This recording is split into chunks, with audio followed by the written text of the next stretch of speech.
औज़ुबिल्लाहिमिनश्शैतानिर्रजीम बिस्मिल्लाहिर्रहमानिर्रहीम। आई नात ਤੁਹਾਡੇ सामने पढ़ रहा।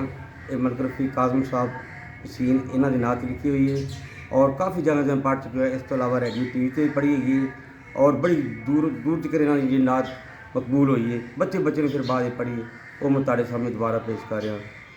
दर ते नबी दे जावा, दुख खोल के सुनावा, वापस कदी न आवा।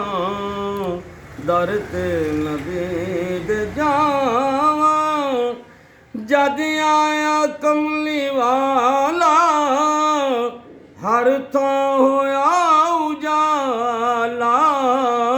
सोने नूं लोरियां वी जबरील देन वाला। दाई हलीमा आके सोने तो वारी जावा, दर ते नबी दे जावा।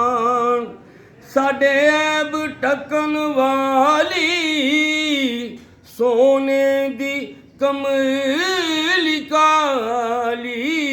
मेरी ये आरज़ूए रोज़े दी चुम्मा जाली।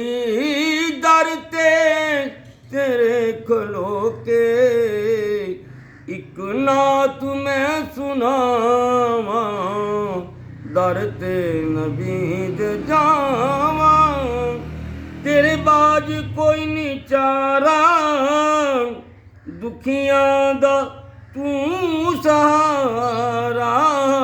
तेरे बाज कोई नहीं चारा, दुखियां दा तू सहारा। काज़म करम जे होवे, मिल जाएगा किनारा। होवन जे बख्त चंगे, तेरे कसीदे गावा, दर ते नबी दे जावा। दुख खोल के सुनावा, वापस कदी न आवा। दर ते नबी दे जावा।